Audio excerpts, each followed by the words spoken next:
السلام عليكم ورحمة الله وبركاته.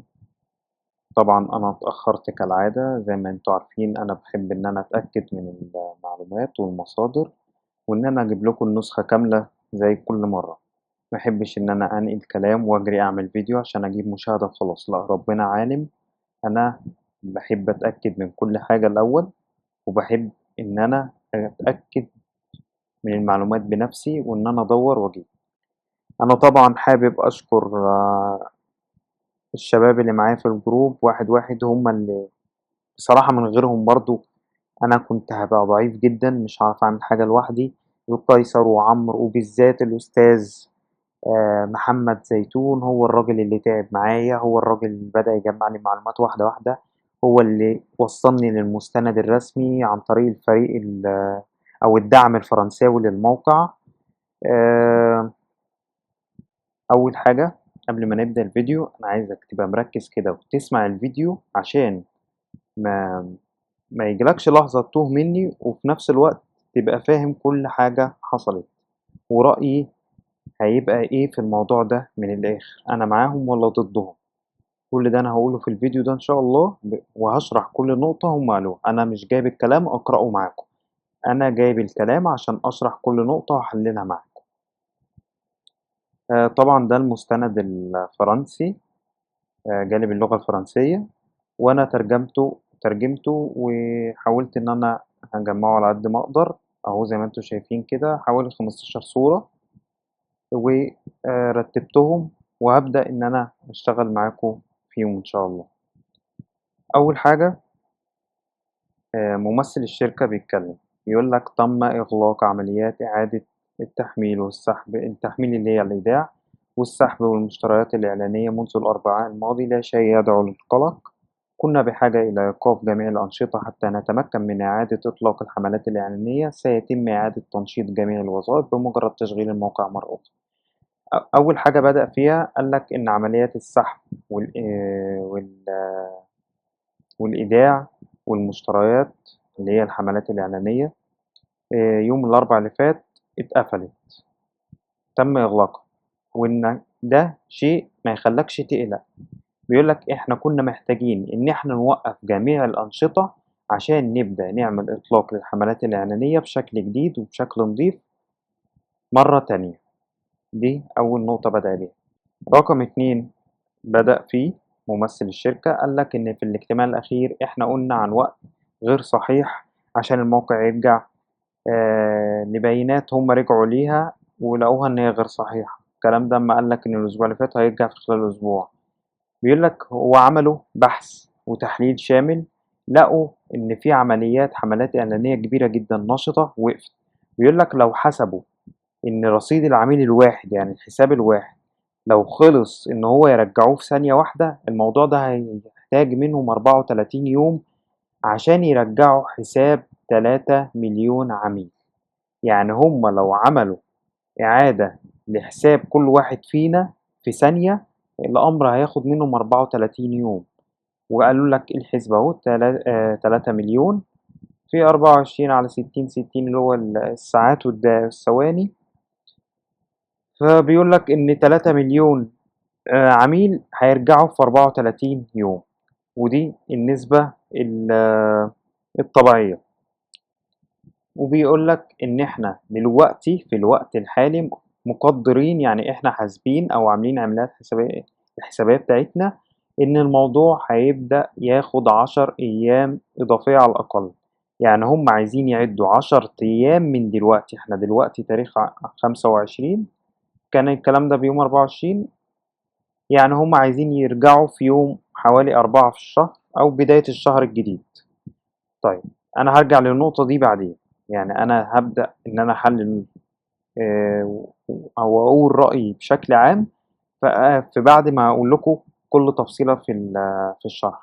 بيقول لك إن في شائعات منتشرة إن إحنا عايزين نكسب وقت من ماشي، يعني إحنا عايزين نضيع وقت وخلاص. الناس دلوقتي بتتكلم عننا إن إحنا عايزين نضيع وقت، لكن أسهل حاجة ممكن نرد عليها إن إحنا نقول لك إن السلطات الروسية هي السبب اللي معطلة أمرنا. بس إحنا مش هنعمل ده. إحنا كل شغلنا إحنا دلوقتي حاليا شغالين على نفسنا عشان نرجع الوضع طبيعي على قد ما نقدر، وإن إحنا عارفين إن إحنا علينا مسؤولية كبيرة جدًا، وإن شاء الله هنرجع في وقت سريع. يعني هم بيقول لك إحنا دلوقتي الناس بتقول إن إحنا بنضيّع وقت على الفاضي، ما إحنا ممكن نرُد عليكم ونقول إن الحكومة الروسية هي السبب في الكلام ده وهي اللي معطّلانا، لكن إحنا ما عملناش ده، وإن إحنا شغّالين على حل المشكلة في أسرع وقت، أو إن إحنا عارفين المسؤولية اللي علينا.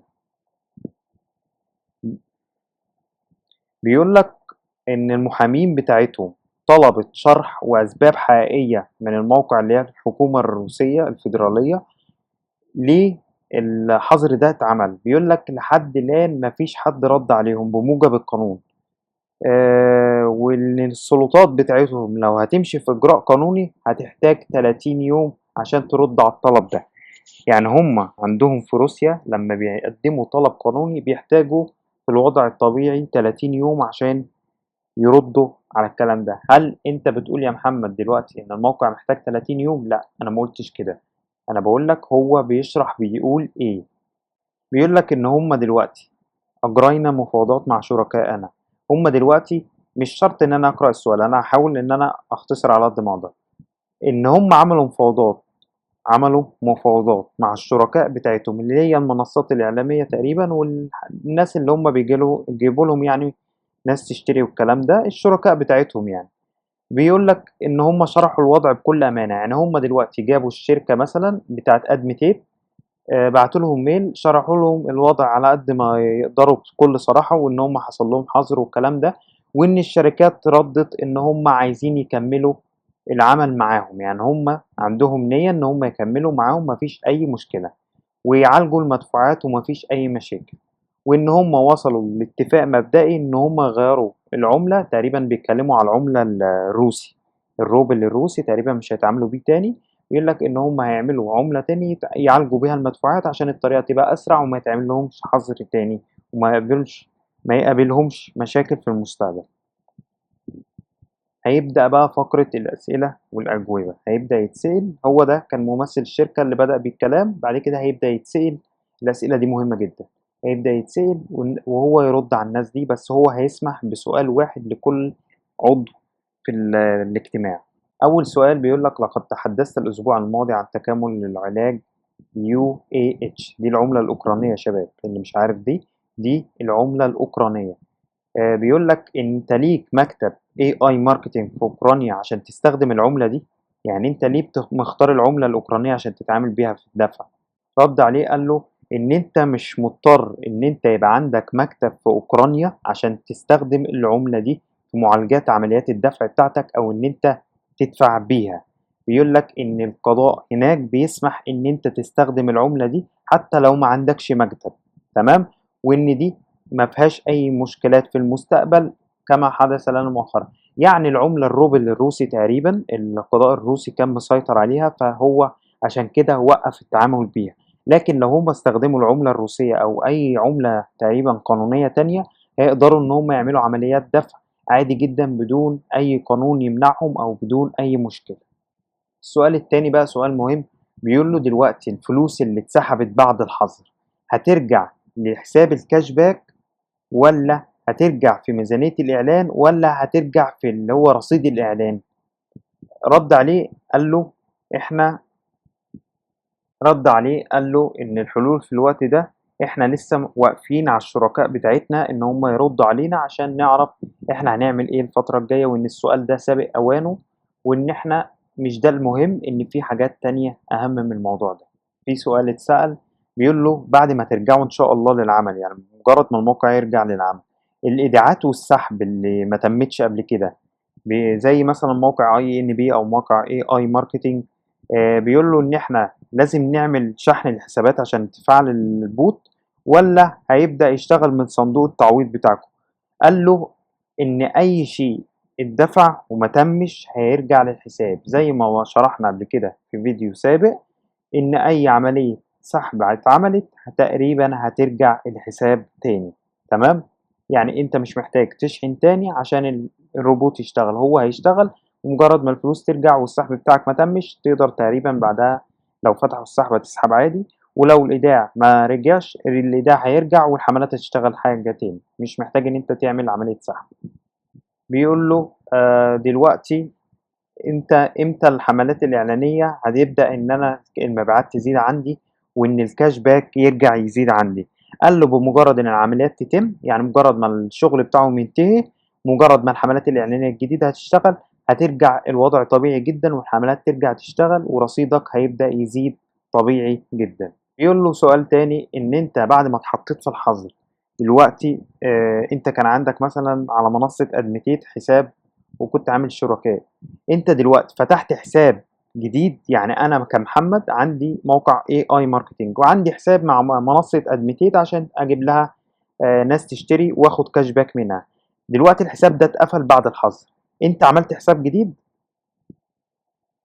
بيقول له بالفعل إحنا خدنا كل الخطوات عشان نكمل الشغل بتاعنا، وفعلًا إحنا فتحنا حسابات جديدة عشان يرجع الخطة بتاعتنا تكمل زي ما هي، وإن عملنا هيرجع طبيعي جدًا عشان إحنا عايزين نكمل العمل ده، وإن إحنا بالفعل عملنا الحسابات دي عشان إحنا نيتنا نرجع نشتغل طبيعي جدًا. وعلى فكرة الإجابة دي مرتبطة بالسؤال اللي فات، اللي هو لمّا سأله أنتم إيه خطتكم؟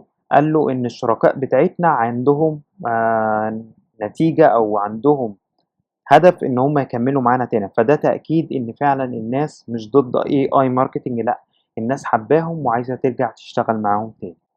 بس أنا بصراحة أنا مش فاهم إزاي هم هيعملوا منصة خاصة بيهم، وإزاي هم هيبدأوا يتعاونوا مع المنصات دي تاني؟ أنا مش فاهم، إيه طبيعة التعاون بعد كده؟ هل الوضع هيرجع زي ما هو والّا هم هيعملوا منصة خاصة بيهم؟ أنا مش فاهم، بس كلّه هيبان خلال الأسبوع أو ال10 أيام اللي جاية. سؤال بقى مهم، بيقول له إن إحنا محتاجين كمستخدمين بعد ما نعمل عملية سحب يكون في تتبُّع للعملية دي. ممكن الموضوع ده يتعمل؟ يعني إيه يا جماعة عملية سحب والموضوع يتم؟ مثلًا أنا كمحمد باسحب من منصة باينانس فلوس، بيجيب لي رابط العملية زي الفيديو اللي أنا شرحته قبل كده، اللي هو بتاع إن أنا تابعتهم وتابعت المحفظة بتاعتهم. عايزين إن هم يحطّوا في الموقع serial العملية دي، بحيث إن أنت أمّا تدوس عليها تعرف عملية السحب بتاعتك وصلت والّا لأ، والّا رايحة فين، والّا تمِّت والّا ما تمِّتش. قال له فكرة كويسة جدًا، وإن إحنا هنشتغل عليها بمجرد ما الوضع يرجع طبيعي إن شاء الله. اتسأل سؤال بيقول له إحنا نعمل إيه دلوقتي عشان نساعدك في عملية الصيانة خلال ال10 أيام من دلوقتي؟ يعني دلوقتي خلال ال10 أيام إحنا مطلوب مننا نساعدك في إيه عشان العملية دي تتم بأسرع وقت ممكن؟ رد عليه قال له كل اللي عليك إن أنت تنزّل المعلومات دي، يعني معلومات الاجتماع والأسئلة والرد، إن أنت تنزّلها لأكبر عدد من المستخدمين عشان يفهموا الوضع وإن هم يكونوا معانا في الصورة، ودي أحسن حاجة ممكن تتعمل. بيقول له سؤال، إحنا دلوقتي فهمنا إن السحب اللي إحنا عملناه ممكن يرجع للمبيعات أو ميزانية الإعلان، إحنا فاهمين ده، لكن دلوقتي الفلوس اللي هي موجودة أصلًا في الحساب هي هتبقى متاحة للسحب والّا هتكمل شغل والّا هتحصل فيها إيه؟ قال له دلوقتي الموضوع ده بيعتمد على حسابات الاسترداد النقود أو مقدار استرداد النقود، يعني دلوقتي هم معتمدين على الحسابات الجديدة أو المبيعات الجديدة حسب حجم المبيعات دي أو الاسترداد النقود ده. إيه السرعة اللي هيتم إنجازه فيها، يعني هيرجع يبقى سريع زي الأول والّا هيبدأ يزيد واحدة واحدة. لكن في كلا الحالتين هم مسؤولين عن كل قرش أو كل جنيه في الaccount أو كل جنيه في الحساب، وإن إحنا هنزوّدك بالمعلومات دي أكتر في الاجتماع الجاي. بيقول له سؤال هنا، أنت دلوقتي هيبقى عندنا مواقع جديدة أو هيبقى عندنا مثلًا موقع جديد والّا هيبقى الموقع بتاعنا القديم؟ قال له لأ، إحنا هنفضل متمسكين بالموقع القديم بتاعنا، بس عمليات التوجيه اللي هو الإشارات والسيرفرات والكلام ده والبيانات هتبدأ تتغيّر الواجهة بتاعتها، يعني هيبدأوا يعملوا مثلًا يعني مش عارف هيبدأوا يعملوا واجهة جديدة تاني غير الواجهة القديمة بتاعتهم، يعني بنقل البيانات عشان ما تواجههمش أي عوائق بعدين. سؤال مهم بقى، قال له إن الشركة هتبقى في السوق الروسي، يعني دلوقتي الشركة هتبقى في روسيا بعد كده. قال له في 3 حاجات، يا إما الفتح اللي هو يقصد بيه فك الحظر من روسيا من الحكومة الفيدرالية، أو المرآة والعمل في مجالات أخرى، يعني هيعكسوا الأمر، يعني هيدّوا روسيا ضهرها ويبدأوا يشتغلوا في مجالات تانية بعيدًا عنها، أو هنفضل نكمّل زي ما إحنا والناس في روسيا هتفتح VPN. بيقول له إن مش دلوقتي خالص إن أنت تسأل السؤال ده، حتى الأسوأ ليس مشكلة كبيرة، حتى في أسوأ الأمور هم مش هيتضرروا، يعني في أسوأ الأمور الاقتصاد الروسي بالنسبة لهم لا يمثل سوى 3% من الاقتصاد العالمي، يعني هم روسيا كلها لو دخلت في الموضوع مش هتأثر على الموقع خالص، وإن هم بالفعل ما عندهمش مشكلة، يعني دي مهما الأمر زاد عندهم سوء مع روسيا مش هيبقى عائق كبير. بيقول له دلوقتي طب الحكومة الفيدرالية الروسية لو ما ردتش رد رسمي ولا شالت الحظر ايه اللي هيحصل؟ قال له السؤال ده مش وقته خالص، ان احنا دلوقتي عايزين نعرف الاسباب الاول، مستنيين منهم رد في الاسباب الاول عشان نعرف احنا هنعمل ايه، لكن يعني هو يقصد ان ما ينفعش الكلام اللي هو بيقوله ده، ما ينفعش إن الحكومة الروسية ما تردش عليه في الموضوع ده. بيقول له دلوقتي خريطة الطريق للربعين الأخير ما زالت صالحة، يقصد هنا خطة العمل بتاعة الموقع، هم كانوا تقريبا عاملين إن هو تقدر تتواصل مع الشركات المنتجات مباشر، وإن هم هيبدأوا يعملوا حاجات جديدة في الموقع، بيقول له إن الحاجات دي لسه هتبقى موجودة، قال له ده معتمد إن الموقع هيرجع بسرعة جدا ولا هياخد وقت شوية عشان نعرف الوضع ده ونطبق الخريطة دي أو خطة العمل دي زي الأول ولا لأ. بيتسأل سؤال هتبقى في مميزات جديدة في الموقع، بيقول له إن إحنا فعلًا بدأنا إن إحنا كنا نحضّر الحاجات دي، بس إحنا دلوقتي شغلنا أو كل شغلنا اللي إحنا معتمدين عليه أو كل حالنا اللي واقف من الآخر كده بالعربي، مستنيين المشكلة الحالية تتحل، بعدين الكلام ده هيبقى سهل جدًا، وإن إن هنبدأ نضيف مميزات جديدة، هنبدأ نعمل حاجات بيتسأل سؤال هنا بيقول له أنت ليه ما تعملش قضية على روسيا والحكومة الروسية وتعوّضك عن الخسائر دي عشان إن أنت ما عملتش حاجة ضد القانون؟ رد قال له إزاي يعني أنا هقاضي دولة، يعني أنا هارفع قضية على الدولة نفسها؟ بيقول له إن إحنا ما نعرفش أي حاجة حصلت قبل كده من الحكومة الفيدرالية سواء كانت تعويض والّا لأ، لكن إحنا هنشوف الوضع هيوصل لفين. سؤال مهم بقى بيقول له دلوقتي بما إن المبيعات كلها وقفت، لماذا ترتيب إليكسا ده بيرتفع؟ يعني ليه الموقع ترتيبه بيوصل عالمي أكتر؟ يعني مثلًا أنا كنت شايفه من فترة 490 دلوقتي تقريبًا 400 حاجة و60 أو 400 حاجة و30 ترتيبه بيعلى، معنى كده إن في حاجات تقيلة في الموقع. بيقول له إن أليكسا ما بتحسبش باليوم، يعني مش مجرد إن إحنا وقفنا النهارده أليكسا تاني يوم أو تاني أسبوع هتلاقي تقييمنا وقع، لأ، إن أقل حاجة للبيانات 90 يوم عشان تبدأ الترتيب يقل. بيتسأل سؤال بيقول له أنت ناويين تعملوا إيه عشان ما تتحطوش في الحظر ده في المستقبل؟ قال له إحنا ما نقدرش نعمل أي حاجة بالنسبة للحظر ده، يعني ممكن أي وضع في أي حاجة يحصل الكلام ده، لكن إحنا بنغيّر أساليبنا عشان لو لا قدّر الله حصل لهم حظر زي ده ما يأثّرش عليهم في المستقبل تاني خالص زي ما حصل دلوقتي. بيتسأل سؤال هنا بيقول له إمتى كروت الفيزا اللي الناس عملتها ال500.000 تقريبًا بطاقة هتبدأ تنزل؟ قال له إن دلوقتي إن برضه الشركاء بتاعة إصدار الفيزا توقّف، بمجرد إن إحنا اتحطينا في الحظر، إحنا مستنيين إن الحظر والقائمة السودا نتشال منهم لحد ما نرجع للمشروع ده، وهتبدأ البطاقات تنزل لكل العملاء زي ما وعدناهم، بس الفكرة كلّها إن إحنا مستنيين رَد رسمي على موضوع الحظر. بيقول له أنت دلوقتي بترُد إيه على الشائعات، يعني الأخبار اللي بتتنشر كذب بترُد عليها؟ بيقول له إن إحنا ما نقدرش نشيلها، لكن إحنا بنحاول دايمًا إن إحنا نوصّل الأخبار الإيجابية ونوصّل الأخبار الحقيقية للناس. في بقى سؤال مهم جدًا بيقول له إن دلوقتي في ناس عملت عملية دفع بعملة BRTN اللي هي بتاعة INB يا شباب، الأرباح بتاعة الإحالات عن طريق البيتكوين وبعتتها على AI marketing ولا اتسحبت ولا السحب وصل ولا سمّعت في البلوك تشين بتاع البيتكوين، يعني ما فيش حاجة دلوقتي واقفة. قال له دلوقتي النظام هو ولا عارف إن ده سحب ولا محفظة البلوك تشين اتعرّفت على الكلام، فأحسن حل إن كل عمليات الدفع اللي ما وصلتش هترجع للحساب تاني. بيتسأل سؤال بيقول له المكافآت بتاعة عملة NBO اللي هي البونص دلوقتي هي واقفة فعلًا؟ قال له جميع العمليات معلّقة، يعني جميع الأنشطة حاليًا واقفة، إحنا مستنيين إن إن المشكلة دي تتحل، ومجرد ما الموقع يرجع هيشتغل تاني كل حاجة حواليه هترجع طبيعي جدًا. اتسأل سؤال مهم أوي بيقول له أنتم ليه دلوقتي ما عملتوش مواقع احتياطية بحيث إن الموقع ده لو كان وقف إن إحنا نرجع نكمل الشغل عادي طبيعي جدًا على المواقع التانية الاحتياطي. قال له: "بادئ زي بدأ." يعني حسن زي حسين، بمجرد إن ما يتم حظر على الموقع الرئيسي هيتم الحظر على الاحتياطي.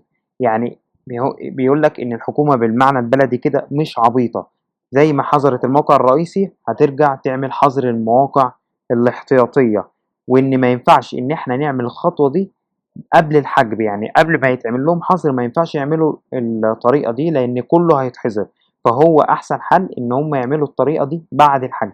يعني لو لا قدر الله الموقع ده ما اشتغلش ليهم طرق تانية إن هم ينقلوا على مواقع تانية، فاهمين؟ وإن هم ليهم 3 خيارات دلوقتي. أول حاجة إن الحظر يتشال من الحكومة الفيدرالية زي ما قلنا قبل كده، أو إن هم يدوا وشهم ضهرهم لروسيا ويبدأوا يشتغلوا في حاجات تانية بعيدا عن روسيا، أو إن هم هيكملوا زي ما هم وبتوع روسيا هيفتحوا VPN. بيقول له دلوقتي إحنا عايزين نعرف الحالة المالية للشركة، أنتم معاكم كام، أرباحكم كام، صندوق الحماية بتاع السوق كام.